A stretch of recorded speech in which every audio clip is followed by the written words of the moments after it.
중세 상인들의 몰락. 몽골의 출현, 잠시나마 좋았던 유럽 상인들.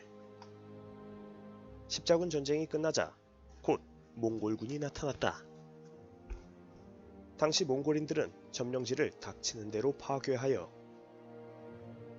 이들이 지나간 자리는 곧 폐허로 남게 되었다. 하지만 역설적이게도 수백만 명의 피로 얻어진 실크로드와 초원길을 몽골인들이 장악하면서 두 길은 사상 유례가 없는 안전한 길로 탈바꿈한다. 황금 판자를 머리에 이고 다녀도 아무 걱정할 게 없다는. 그렇다면 몽골 제국이 출현하기 전 유럽은 어떻게 교역을 하고 있었을까? 예로부터 이탈리아의 지중해 연안 상인들은 중국이나 인도 등지에서 온 향료, 보석, 염료 등의 상품을 매개로 부를 축적하고 있었다. 하지만 이들의 교역은 중간에 이슬람의 중개 없이는 불가능해서 해당 지역의 중간상을 거쳐야 했기에 막대한 유통비를 지불해야만 했다. 하지만 몽골 제국의 통상로 정복으로 이탈리아 상인들은 아랍인들의 중개 없이도 다이렉트로 동방에 접근할 수 있는 기회를 얻는다. 게다가 몽골군의 무력 집단 소탕으로 교역로를 통한 여정은 훨씬 더 안전해졌다. 그 결과 수많은 이탈리아 상인들이 동방까지 진출했고, 당시 중앙아시아를 거쳐 중국으로 오가는 길목에서는 저마다 이탈리아 화폐가 통용될 정도로 교역이 활기를 띠게 된다. 때문에 몽골과 화친하기를 바라는 교황과 유럽 왕의 사절단들이 오고 갔다. 마르코폴로, 중국에 가니깐 엄청나더만. 유럽에서는 부자도 쉽게 입지 못하는 비단을 개나 소나 입고 다니질 않나. 그야말로 유럽인들에게는 새로운 기회가 열렸던 것이다. 하지만 1468년 원나라가 패망하여 만리장성 밖으로 밀려났고, 중국에는 폐쇄적인 경제를 지향하는 명왕조가 새로운 주인으로 등장한다. 그러자 활발했던 유럽과의 교류는 단절되고 동서양을 이어주는 대륙의 무역마저 봉쇄되고 만다. 화포의 등장, 도시의 붕괴. 몽골에 의해 유럽은 흑사병이라는 재앙을 얻게 되었지만 동시에 화포라는 새로운 문명의 이기를 얻기도 했다. 그리고 화포의 전례로 유럽의 도시들은 일대 변환기를 맞는다. 무슨 이유에서였을까? 먼저 유럽 도시들의 성벽이 변화하는 과정을 알아보자. 도시가 만들어지고 상인들이 부를 축적하자 곧 도적들로부터 도시의 재산을 지킬 필요성이 대두되었다. 중세 유럽에는 도적들이 매우 많았다. 때문에 중세 유럽의 도시들은 돌로 성벽을 두르며 도시 전체를 요새화했고, 견고한 성벽은 곧 도시의 상징이 되었다. 장원의 경우에는 장원 전체 성벽은 없었다. 당시 도시가 팽창하면 수시로 성벽을 조금 터서 새로 만들었기에 도시의 팽창을 성벽이 완전히 가로막지는 못했다. 하지만 화포의 도입과 함께 상황은 크게 달라졌다. 성벽쯤이야 화포로 부수면 그만임. 때문에 성벽을 두껍게 쌓아야 했기에 성벽 신축이 거의 불가능해지고 만다. 이 두꺼운 성벽을 어떻게 부수고 새로 쌓겠음? 그래서 당시 도시의 지배층들이 생각해낸 것은 도시 안에 고층 건물을 여러 쌓는 방식이었다. 공간이 좁으면 건물을 높게 지으면 됨. 2층에 살면 되지. 하지만 대포는 더욱 발달하였고 두꺼운 성벽도 이젠 더 이상 소용이 없어지자 결국 성곽 도시는 사라지고 만다. 동시에 중세 말기가 되면 장원의 해체로 시골에서 도시로 모여든 사람들이 부쩍 늘어났기 때문에 도시의 인구는 급증했고, 결국 도시의 규모와 경제적 번영은 과거의 성벽 쌓기에서 인구의 밀집도로 그 기준이 바뀐다. 지브롤터 해협의 발견, 쌍파뉴 시장의 몰락. 재밌는 것은 유럽인들은 13세기 말까지 지중해가 대서양으로 뚫려 있다는 사실을 대부분 모르고 있었다는 점이다. 소수만이 그런 사실을 알고 있어서 3차 십자군 원정 때에서야 대서양에서 지중해로 들어가는 항로를 사용했다. 2차 원정을 마치고 돌아온 길에 포르투갈이 리스본을 점령하는데 이때 정보를 취했을 수도 있음. 어떻게 그럴 수가 있어? 사실 지브롤터 해협은 대단히 협소해. 그래서 착각할 수도 있지. 그리고 7세기 이후 이베리아 반도를 이슬람이 차지하고 있어서 유럽인들은 그쪽으로 다닐 일이 별로 없었거든.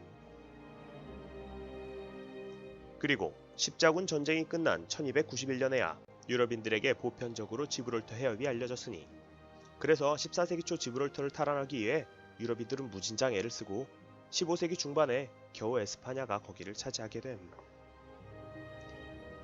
말 그대로 땅 가운데 있는 바다로 여겨졌던 지중해의 고정관념이 깨진 순간이었다. 그러자 지리적 발견은 엉뚱한 곳으로 영향을 미쳤다. 지중해와 대서양이 원래 연결되어 있다지 뭔가. 그러면 한자 상인과 이탈리아 상인이 굳이 힘들게 육로로 왔다 갔다 할 필요가 없지 않는가? 그러고 보니 그렇군. 때문에 곧 지중해와 북해를 직접 연결하는 해상로가 개척되었고, 비용이 많이 드는 육상 교역은 크게 쇠퇴한다. 때문에 쌍파뉴의 지리적 이점은 순식간에 사라지고 말았고, 이후 쌍파뉴 시장은 급격히 몰락한다.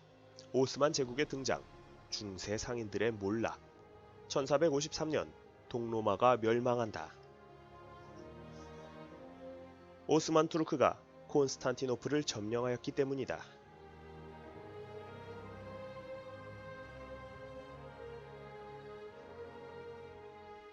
그러자 유럽 상권은 치명적인 타격을 받는다. 오스만 투르크는 기독교 세계와 철저히 대립하였기 때문에 중개 무역 따위는 안중에도 없었다. 아, 이젠 후추, 향신료, 설탕, 차 모두 끝인가? 그렇게 베네치아 상인들은 절규했다. 그런데 모두가 체념하고 있을 때 서유럽의 변방 이베리아 반도 사람들은 모험을 감행했다. 중동을 거치지 않고도 인도로 갈 수 있는 방법을 찾으면 되지.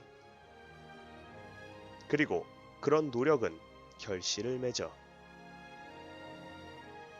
바스코 다 가마가 희망봉을 돌아 인도양 횡단에 성공하고 1498년 인도에 도착해 꿈에 그리던 후추와 향신료를 손에 넣을 수 있었다. 또 콜럼부스가 신대륙을 발견하고 대항해 시대가 개막되어 막대한 금은을 유럽으로 가지고 오게 된다. 그러자 독일의 한자 상인들은 급격히 몰락했다. 무엇보다 유럽 경제를 움직이던 알프스의 은광이 신대륙의 그것의 재산성에서 밀려 독일의 도시들은 더 이상 성장할 수 없었던 것이다. 때문에 중세 후기를 양분하던 이탈리아와 독일 상인들은 모두 비슷한 시기에 몰락하고 말았고, 반면에 에스파냐와 포르투갈이 강대국이 되었으며 곧 영국과 네덜란드가 그 패턴을 이어받는다. 소소한 이야기들. 유럽의 길드는 과연 산업화에 긍정적이었나? 우리는 역사책에서 흔히 유럽 전통 수공업의 장인 정신이 이후 유럽의 산업화에 긍정적인 영향을 주었다는 견해를 많이 접한다. 하지만 오히려 악영향을 줬다는 견해도 만만치가 않다. 고용자 수를 제한하고 공급량을 통제하고 사업 확장도 견제하고 이만한 독점도 없었지. 생산 방식도 틀에 박힌 대로만 해야 했고 진보된 경영 방식이나 창의적인 아이디어도 배척됐어. 무조건 전통만 고수하자는 방식. 그게 유럽의 장인 정신이었지. 메디치가와 푸거가. 당시 이탈리아의 상인 중 가장 유명했던 가문은 바로 피렌체의 메디치가이다. 이들은 이슬람을 통해 향신료, 비단, 모직, 후추, 설탕에서부터 노예, 모피, 염료, 보석 등에 이르기까지 다양한 상품을 취급하면서 막대한 부를 쌓았고, 그렇게 벌어들인 자금으로 로마 교황의 자금 창구 역할을 한다. 때문에 엄청난 권세를 바탕으로 2명의 교황과 프랑스 왕비를 배출하기도 하는 등 당대 최고의 권세를 누렸던 가문이었다. 그런가 하면 독일에서는 독일 남부 아우크스부르크의 푸거가가 유명한데 이들 역시 후추, 계피, 인디고, 고무, 알로에 비단 등을 이슬람을 통해 들여와 불을 쌓았고 알프스의 은광을 직접 경영하고 유럽의 금융을 지배하기도 했다. 그리고 그렇게 벌어들인 돈으로 왕실의 자금줄 역할을 하였으니 유럽의 왕실들로부터 제후에 책봉되며 만만치 않은 권세를 누린다. 독일의 30년 전쟁. 독일의 한자 상권은 한때 200여 개의 도시가 소속되어 있었지만 신대륙이 발견된 이후 엄청난 타격을 받고 70개 미만으로 몰락하게 되는데 사실 이보다 결정타를 날렸던 사건은 신구교도 간의 종교적 갈등에서 시작된 30년 전쟁이었다. 이 전쟁으로 독일 전체 인구의 3분의 2가 사망한다. 더 이상 무슨 말이 필요한가? 때문에 한자 상권은 완전히 붕괴되고 독일은 300여 개의 군소 영방국으로 나뉘는데 이로써 내륙 지방의 교역망은 사실상 완전 붕괴한다. 독일 북부에서 남부까지 가는 데만 수십 개 군소 국가들을 거쳐야 하는데 그때마다 내는 통행세를 생각해봐. 국경을 넘을 때마다 내야 했으니. 헉, 운송비 거품이 장난 아니겠군. 경제학자 슌페터는 르네상스 이후 독일의 낙후된 경제에 대해 이렇게 말했다. 근대 독일의 산업화가 후진성을 면치 못했던 근본적 이유는 바로 이 30년 전쟁에 있었다.